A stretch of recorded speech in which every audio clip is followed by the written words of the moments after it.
자, 어려서부터 교회 다니는 사람이라면 누구나 다 알 수 있는 기도문이 있죠. 바로 주기도문입니다. 주기도문. 누구나 다 알 수 있는 거예요. 심지어 학습 세례 문답에서도 꼭 체크를 하는 것 중에 하나가 주기도문입니다. 그래서 그런지 누구나 다 아는 거라서 그런지 모르겠는데 주기도문에서 기도자를 딱 빼면 뭐가 되죠? 주문이 되잖아요.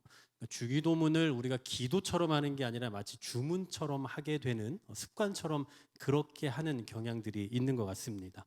사실 이 주기도문이라는 것은요, 기도의 핵심으로 이루어져 있는 것뿐만 아니라 예수님께서 직접 가르쳐 주셨다는 그 특별함까지 있기 때문에 이 주기도문은 그냥 우리가 주문 외우듯 해서는 안 되고 정말 이 안에 기도의 의미와 형식과 기도의 그 모든 그 의미까지 다 담아서 고백해야 되는 그런 기도문이에요. 그런데 많은 분들이 이 주기도문을 좀 너무 잘못 활용하고 있는 것 같다는 생각이 듭니다. 제가 들은 뭐 여러 가지 예 중에 이런 얘기들이 있었어요.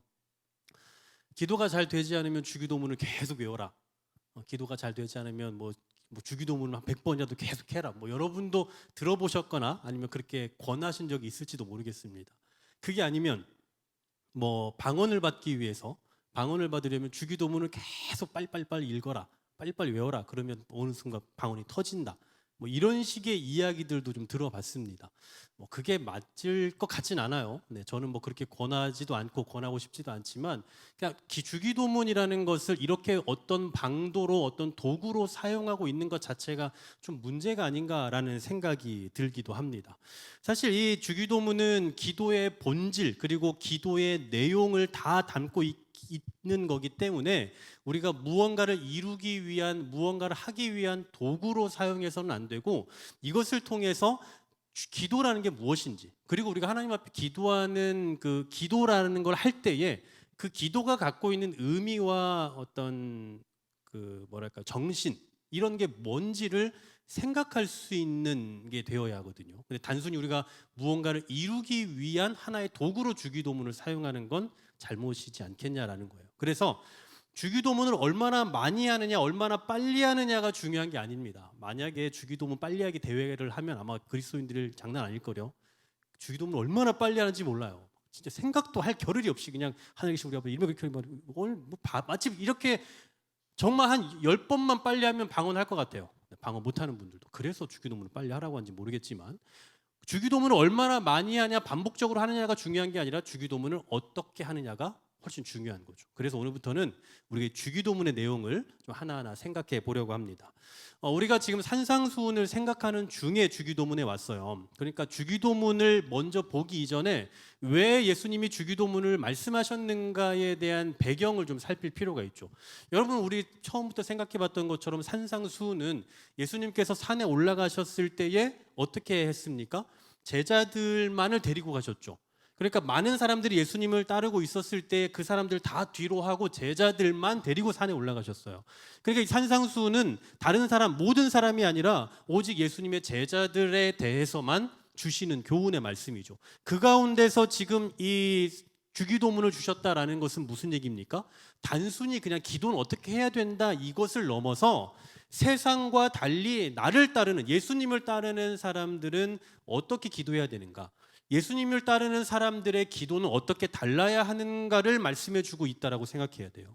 그러니까 여러분 다른 종교도 기도라는 걸 다 합니다. 나중에 우리가 생각해 보겠지만 뭐 온갖 방언 막 이런 거 다 해요. 다른 종교들도 있단 말이에요.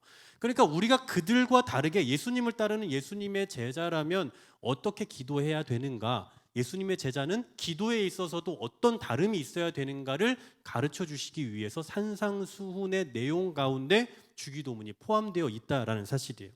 그동안 우리가 이 5장의 말씀을 쭉 생각해 봤지 않습니까? 총 7장까지가 이 산상수훈인데 5장의 말씀까지 다 생각해 보면서 그다음 6장에 딱 들어서자마자 예수님께서는 유대인들의 경건 생활 세 가지를 말씀하세요. 첫 번째 구제, 그다음 기도, 금식 이 세 가지를 말씀하시거든요. 이 세 가지 하나하나 말씀하시는데 먼저 오늘 본문 1절 말씀을 한번 보십시오. 이렇게 말씀하죠. 사람에게 보이려고 그들 앞에서 너희 의를 행하지 않도록 주의하라. 그리하지 아니하면 하늘에 계신 너희 아버지께 상을 받지 못하느니라. 자, 의로운 일을 할 때에 사람에게 보이지 않기 위해서 주의하라라고 말씀해요. 왜 예수님이 이 세 가지 구제, 기도, 금식을 말씀하시냐면 이 세 가지는 그 당시에 신앙인들에게 유대인들 사이에서 경건 생활의 표본입니다. 이 사람이 정말 경건하냐, 의롭냐, 의롭지 않느냐를 재려면 이 세 가지를 얼마나 하고 있느냐를 보면 알 수 있는 거예요. 그러니 사람들이 자기가 의롭고 경건하다는 걸 드러내려면 내가 얼마나 구제를 하고 얼마나 기도 생활을 하고 얼마나 금식을 하는지를 보여줘야 되는 거예요. 그러니까 사람들이 이걸 지금 외식적으로 사람들에게 보이려고 하고 있다는 겁니다. 이걸 예수님이 지적하시는 거예요. 그걸 하나님은 받지 않으신다라고 말하는 거죠. 물론 오늘날에도 교회 안에서 이런 경건의 표준 같은 게 있습니다. 옛날에 어땠는지 모르겠지만 옛날에 저도 이제 아버지가 목사님이니까 교회에서 저도 뭐 어릴 때 염색하기 시작했습니까? 염색. 뭐 제 세대 분들은 다 아시겠지만 어릴 때 중학교 막 고등학교 때 방학 때 되면 요즘에는 두발 자유잖아요. 요즘에는 막 다 하고 저희 아들도 막 파마하고 이러는데 저는 그때 할 수 없으니까 이런 얘기 해도 되나? 맥주로 머리 감고. 네? 아시죠? 모르세요? 네. 맥주로 머리 감고 뭐 과산화수소로 감으면 된다고 뭐 감아보고 별짓을 다 했던 기억이 나요. 그래서 머리를 탈색을 시켜야 되니까 노랗게 만들려면 지금은 그런 약이 있는데 왜 그때는 그런 생각을 못 했는지 어쨌든 그냥 그랬던 것 같아요. 근데 항상 그 당시에는 제가 어릴 때만 하더라도 교회 안에서 그 노랑머리는 아주 불손한 사람으로 봤습니다. 요즘에는 뭐 노랑머리, 빠마머리, 뭐 빨간머리 다 있는데 그 당시에는 노랑머리는 아주 불손하고 아주 경건하지 못한 그런 사람으로 봤어요. 근데 목사 아들이 머리를 맥주로 감았으니 얼마나 보기 안 좋았겠습니까? 아버지가 많이 부끄러워하셨던 기억이 나요. 여하튼 그런 것들이 그 당시에는 경건의 표준처럼 여겨졌어요. 머리가 얼마나 단정한지. 요즘에 또 다른 거죠. 그런데 그 공통적으로 역사를 다 통틀어서 교회 안에서 그 경건의 표준으로 보는 여러 가지 것들이 있어요. 예를 들면 기도를 얼마나 하는가, 아니면 전도를 몇 명이나 했는가, 아니면 헌금을 얼마나 하는가, 뭐 이런 것들을 암묵적으로 신앙의 표준으로 삼으려고 한다라는 거예요. 그런데 이러한 것들은요, 방금 제가 말씀드린 이러한 항목들을 가지고 그 사람의 경건과 그 사람의 신앙을 평가를 하다 보니 자꾸만 그렇게 드러내려고 하는 사람들을 양산해내는 거예요. 교회 안에서 자꾸만 기도를 더 하는 척 해야 되고 더 경건한 척 목소리를 조금 더 거룩하게 내야 하고 그리고 헌금도 조금 더 많이 드러내야 하는 그러한 사람들을 계속 양산해내는 거예요. 또 반대로 그러다 보니까 보여지지 않는, 정말 뭐 보이지 않게 하는 분들 정말 많거든요. 근데 그런 분들은 안 보이니까 안 한다고 여기는 거예요. 그래서 자꾸 이제 평가절하하는 거죠. 이러다 보니 그런 교회의 문화 때문에 상처를 받고 교회를 떠나는 사람들이 생겨나는 겁니다. 신앙은요, 외적으로 과시해서는 절대 안 돼요. 그리고 외적으로 나타나는 신앙을 인정해주는 분위기가 형성이 돼서도 안 됩니다. 그러니까 교회 안에서 누가 헌금을 많이 한다, 누가 전도를 잘한다, 누가 기도를 많이 한다, 이런 것들을 막 인정하고 추켜 세워주는 이런 분위기가 형성이 되면 상대적으로 보이지 않는 그 곳에서 열심히 하는 분들은 상처를 받는 거예요.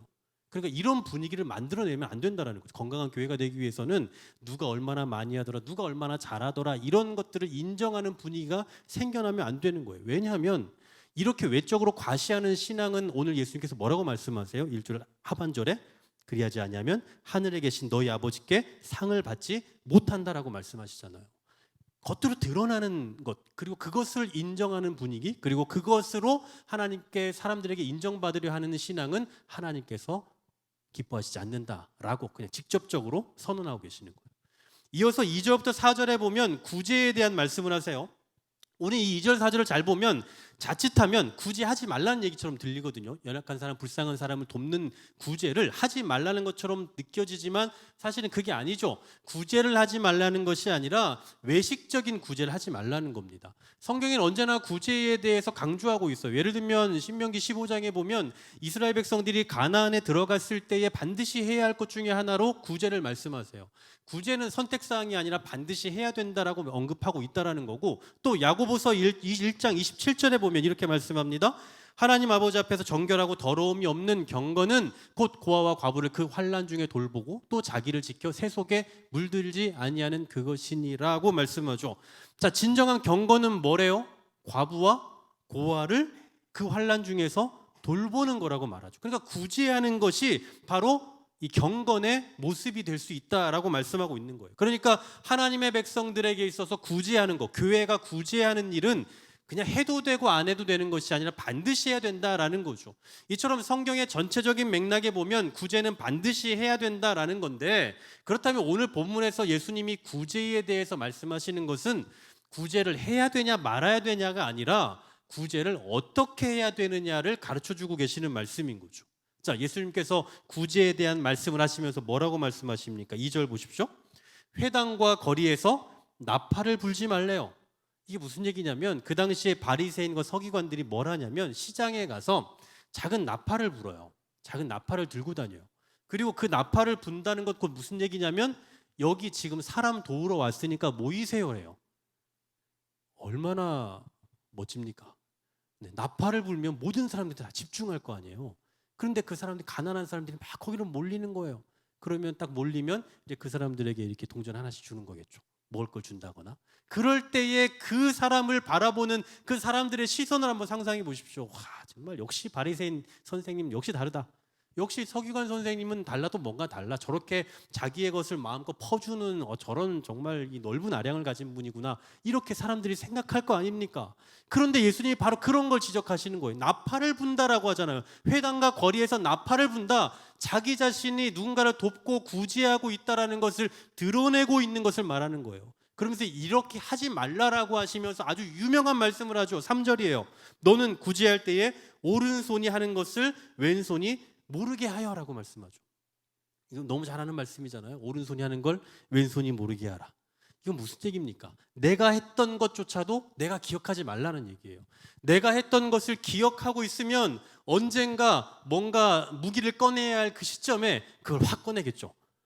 내가 옛날에 17년 전에 했던 거 기억 안 나? 뭐 이렇게 아무도 기억 못 하는데, 자기가 기억하고 있는, 자기가 생각하고 있는, 자기가 오른손으로 했던 일들을 기억하고 있다 보니 언젠가 그걸 꺼내게 될 거란 말이에요. 그래서 네가 한 일을 스스로도 기억하지 말라라는 의미에서 오른손이 한 일을 왼손이 모르게 하라라고 말씀해요. 그러면 아무 보상이 없으면 뭐하러 합니까? 라고 누군가 생각할 수 있죠. 전 그게 잘못됐다고 생각하지 않아요. 아니, 무슨 구제를 하고 선한 일을 하면 그런 좋은 동기로 했으면 거기에 대한 결과도 있으면 좋지 않겠습니까? 좋은 반응이 있으면 기분 좋은 거잖아요. 그러면은 내가 구제를 하고 누군가를 도왔을 때에 거기에 대한 그 대접, 거기에 대한 반응, 거기에 대한 보상은 어떻게 받습니까? 라고 이야기할 때 예수님 뭐라고 말씀하세요? 4절 하반절에 은밀한 중에 보시는 너희 아버지께서 갚으시리라 하고 말씀하죠. 이런 구제에 대해서 하나님 아버지께서 갚아주시겠다라고 말씀하고 있는 거예요. 결국 이 구제는 자기 자신도 스스로도 잊을 만큼 은밀하게 해야지 사람에게 보이기 위해서, 사람에게 드러나는 구제가 되어서는 안 된다. 쉽게 말해서 우리의 구제와 우리의 선한 행실은 사람에게 보이려고 하는 것이 되어서는 안 되고 하나님을 의식하며 해야 된다라는 거예요. 요즘에 저희 교회에 자꾸 이렇게 드러내지 않고 뭔가 하려는 분들이 많이 계세요. 저는 참 마음이 너무 감사하지만 한편으로 좀 드러내주고 싶어요. 아니, 이거 하셨으면 모든 성도들이 이거 하셨다라는 걸 좀 보고 또 정말 하셨구나 박수도 좀 쳐주고 하면 얼마나 좋겠나. 저는 그 생각이 드는데 아무 말 하지 마세요. 제가 했다고 하지 마세요. 이렇게 무명으로 자꾸 이렇게 하시니까 그냥 목회자로서 조금 너무 감사하고 또 한편으로는 말하고 싶은데 막 입이 근질근질거리고, 제가 절대 입이 싼 게 아닌데 그거 막 선한 건 말해주고 싶은 거예요. 근데 말하지 말래요. 자꾸 끝까지 말하지 말라는 분들이 자꾸 생겨요. 제가 오늘 이 말씀을 보면서 분명히 확신하는 건 그런 분들에게 하나님께서 반드시 갚아주실 줄로 믿습니다. 자, 이와 같은 맥락에서 겉으로 보이는 거 하지 마라, 그거 하나님 기뻐하시는 게 아니다라고 계속해서 말씀하시다가 이제 비로소 기도라는 주제로 딱 들어가시는 거예요. 이렇게 외식적으로 구제하고 의를 행하고 하는 그러한 형식이 잘못됐다라고 지적하시면서 기도로 넘어간다고요. 그렇다면 뭘 얘기하고 싶으신 거겠어요? 기도도 그렇게 드러내는 기도가 되어서는 안 된다라는 거죠. 자, 오늘 본문 6장 6절입니다. 같이 한번 읽어봅니다. 시작. 너는 기도할 때에 내 골방에 들어가 문을 닫고 은밀한 중에 계신 내 아버지께 기도하라. 은밀한 중에 보시는 내 아버지께서 갚으시리라. 아멘. 여러분, 골방에 들어가 기도하라고 말씀하죠. 자, 앞에서 언급했던 것과 완전히 달라요. 그 당시 바리새인 서기관은 나팔을 들고 다녔잖아요. 나 구제할 거야라고 소문냈다고요. 근데 이 기도는 어떻게 하라고 말씀합니까? 골방에 들어가라고요. 이방인의 기도는 남들에게 보이기 위해서 바깥에서 하고 시장에 서서 기도하고 사람들이 많은 광장에서 기도를 했지만 그렇게 하지 말고 너희는 골방에 들어가서 하라고 말씀해요. 자, 그럼 이제 우리는 교회에서 기도하면 안 됩니까? 그게 아니에요. 이건 장소적인 개념을 말하는 게 아닙니다. 이 기도의 핵심은 두 가지에 있어요. 첫 번째, 내 아버지께라고 말씀해요. 내 아버지께. 지금 우리가 기도를 하는데 여러분이 기도할 때에 그 기도를 들으시는 분은 누구라고요? 아버지라고요. 우리 아버지시라고요. 우리 눈에 보이지 않잖아요. 여러분 기도할 때 하나님이 우리 앞에 앉아 계시면 얼마나 좋겠습니까? 확신이 들 거예요. 그런데 하나님이 보이지 않기 때문에 내가 지금 허공에다가 이야기하고 있는 건가? 내가 지금 뭐 하고 있는 건가? 라는 생각이 들 수 있지 않겠어요? 그런데 그런 생각하지 말라는 거예요. 하나님은 영으로 계시기 때문에 우리 눈에 보이지 않다 뿐이지 하나님은 분명히 우리의 기도를 듣고 계신다라는 사실이죠. 이걸 지금 말해주는 거예요. 내 아버지께 기도하라. 내 아버지께서 들으신다라고 말씀한다고요. 여러분, 이게 기도하는 사람에게 있어서 가장 중요한 바탕입니다. 가장 중요한 인식이에요. 여러분 기도하실 때 우리가 기도하기 위해 엎드렸을 때 뭐 서서 기도하든 뭐 앉아서 기도하든 눈을 감고 기도하든 뭘 하든 기도할 때 언제나 내 기도를 지금 들으시는 분은 아버지 하나님이다. 지금 내 기도를 들으시는 하나님이 내 앞에 계시다라는 그 의식이 필요하다라는 거예요. 여러분 이건 단순히 기도만이 아닙니다. 오늘 우리가 하나님을 찬양할 때에도 여러분 하나님이 보입니까? 하나님이 보이지 않지만 우리가 찬양하는 그 찬양도 이 공간 속에서 물론 공간적으로 하나님을 우리가 제한시킬 수 없지만 그 하나님께서 우리의 찬양을 들으신다라는 확신을 가지고 하는 거예요. 우리가 말씀을 들을 때에도 지금 하나님이 우리 앞에 보이지 않고 여러분이 눈을 감거나 만약에 졸면 이 목사가 다 쳐다보니까 좀 부끄러우실 수 있지만 그냥 저를 의식하는 것이 아니라 오늘도 말씀 듣는 우리 앞에 하나님이 계시다라는 그 의식을 가지고 하는 거예요. 우리의 기도, 찬양 또 우리의 모든 행동이 다 그렇게 하나님이 보신다라는 의식을 가지고 해야 된다는 거. 이게 첫 번째. 두 번째, 골방에 들어가서 은밀한 중에 하라고 말씀하죠. 골방에 들어가서 은밀한 중에. 자, 골방, 은밀한 곳에서 한다. 자, 다 이 단어를 그냥 문자적으로만 보게 되면 우리는 이제 교회에서 하면 안 되는 게 되잖아요. 골방에 들어가야 된다라고 하니까. 근데 여기서 말하는 골방은 어떤 겁니까? 이런 장소적인 개념을 말하는 것이 아니라 하나님과 그 은밀한 소통의 의미를 가지고 하라는 얘기예요.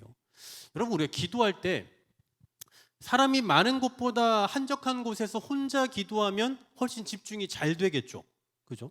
뭐 골방에 가서 한다거나 이런 뭐 조용한 곳에서 은밀한 곳에서 기도하면 훨씬 집중이 잘 될 거예요. 그런데 지금 이 말씀은 그런 얘기를 하고 있는 게 아니라고요. 조용한 곳에서 한적한 곳에서 해야 집중이 잘 된다 이걸 말하는 게 아니에요. 왜냐하면 이건 사람마다 다 달라요. 어떤 사람은 통성 기도가 좋고 어떤 사람은 조용한 기도가 좋아요. 제가 여러 교회들을 봤잖아요.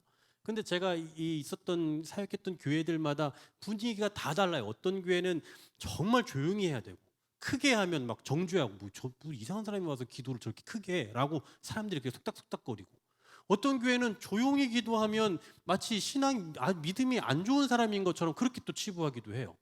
그러니까 사람마다 다 달라요. 기도하는 스타일도 다르고 성향도 다릅니다. 누군가는 막 지르는 기도를 하고 싶어하고 누군가는 정말 조용히 기도하고 싶어해요. 그러니까 오늘 예수님께서 말씀하시는 골방에 들어가서 하라는 이 얘기는 우리가 조용히 한적한 곳에서 해야 된다라는 어떤 장소적인 제한을 두고 있는 게 아니다라는 사실이에요. 사람마다 각각 다 다르기 때문에. 그러면 예수님은 지금 왜 은밀한 중에 기도해야 된다라고 말하느냐? 골방에서 은밀하게 기도할 때의 장점이 뭔가 한번 생각해 보십시오. 여러분 은밀하게 홀로 기도할 때 장점이 뭡니까?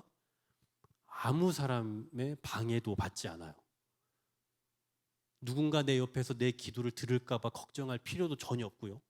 누군가 나의 기도하는 모습을 보고 정죄할까 봐 걱정할 필요도 전혀 없습니다. 아니면 내 옆에서 누군가 내가 원하지 않는 그런 스타일의 형태로 기도하는 것 때문에 방해를 받지도 않겠죠.